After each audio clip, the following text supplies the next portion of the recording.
Hello, this is What I've Been Thinking with Marcus Cage. I am back with another video. This video that I wanted to get into, I've kind of had stored up for a moment, but I've had so many projects going on and just kind of gotten lost in the weeds a little bit. But I ran across this clip and I thought it was just mind-boggling to hear a professor and kind of a heavyweight from the Western world admit that they are intentionally keeping Africa down. And you could say, oh, well, that's just one person. When you hear the reasoning and the explanations that this man comes up with, I feel like you'll have a harder time, I guess excusing away the things which he says and that he points out that he believes that are going on and that the world governments are doing. You got to remember, this man that's going to be speaking in this clip is a historian. I'm not historian, but he is a what do they call it? Economist. He's an economist. He's a world economist. This is what he does. He understands, widgets and nuts and bolts getting sold and shipped around to different countries. He understands what's the value of this, what's the value of that, and a very, very brilliant man. So please listen to it carefully, with an open mind. And for some of you, it might not be too surprising. For some of you, I believe it is going to be shocking, but just realize these are some of those little truths that are going on in the world which are never talked about. But that said, make sure, as usual, you like, you share, you comment, and hopefully y'all be safe out there. Enjoy the video.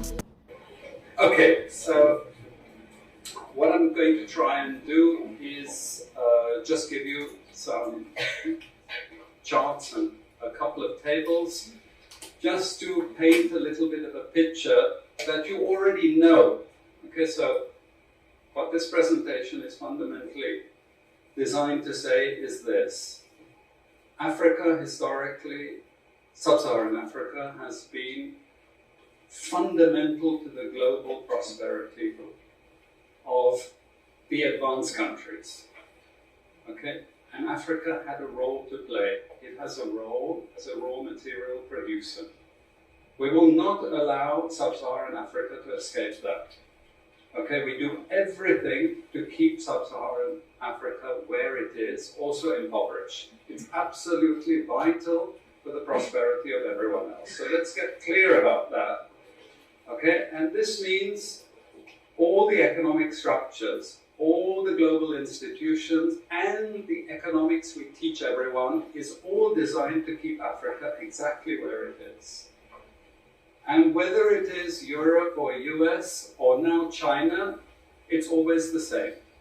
We need Africa to be impoverished because we need those raw materials and we need them dirt cheap. Okay, so that's the message. It doesn't mean to say that there's nothing Africans can do. Of course there is.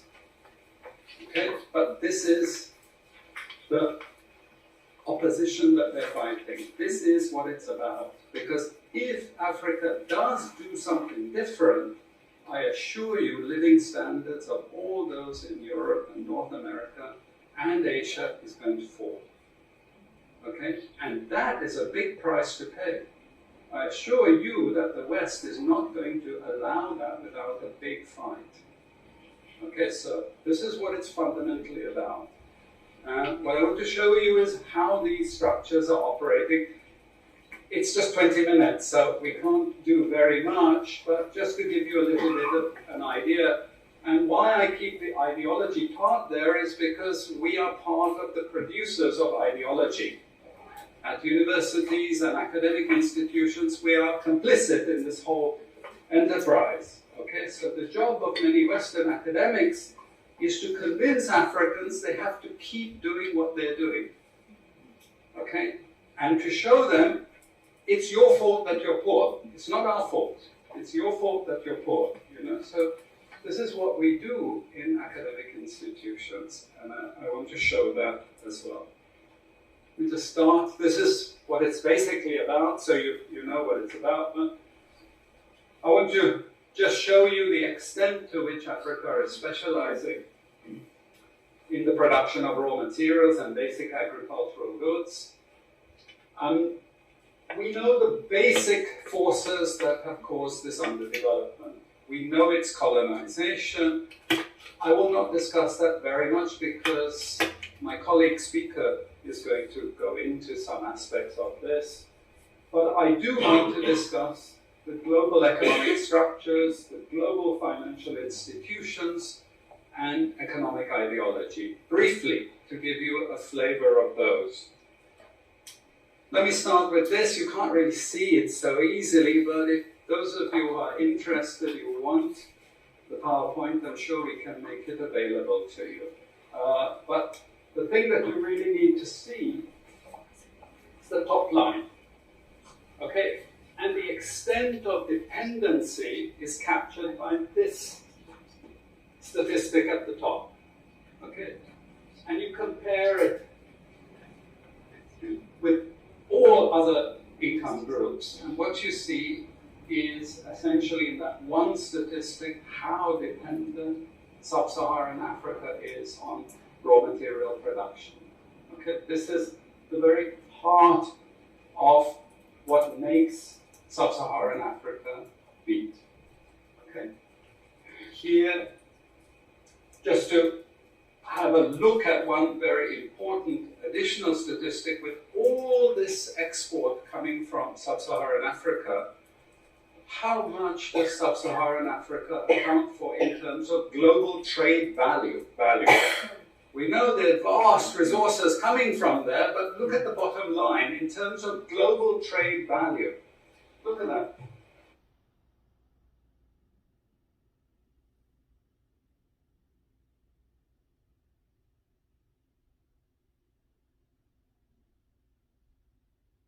Look at that.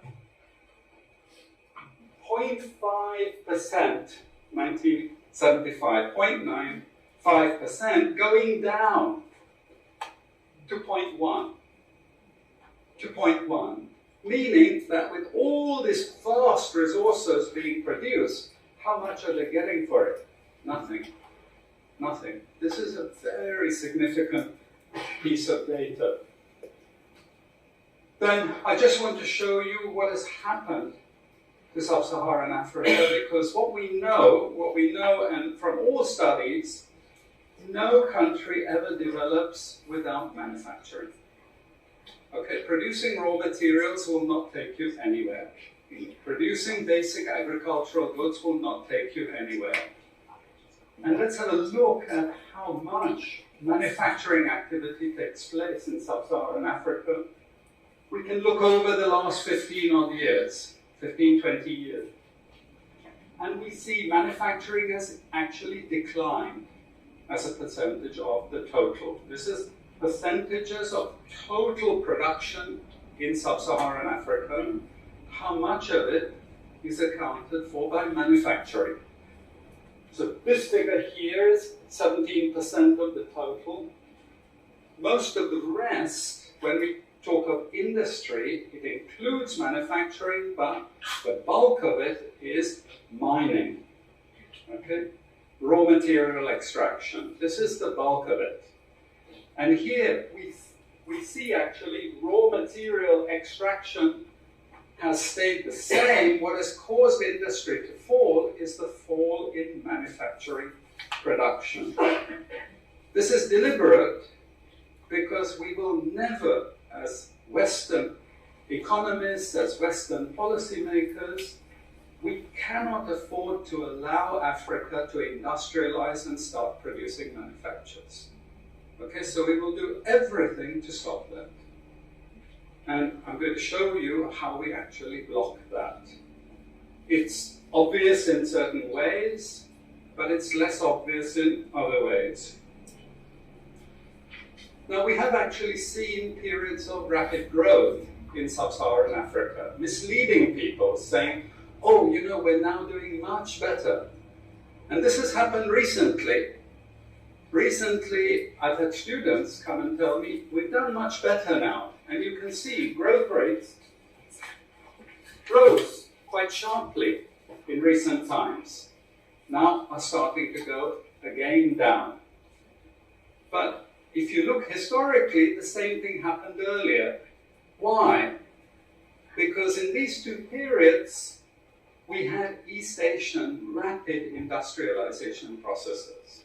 So in the earlier period, we had Japan and Korea and Taiwan.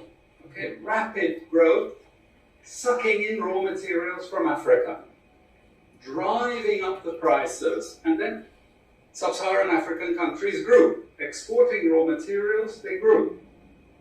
But after those countries finished industrialization, then sub-Saharan African growth rate again fell. Okay, but along comes China. Next wave.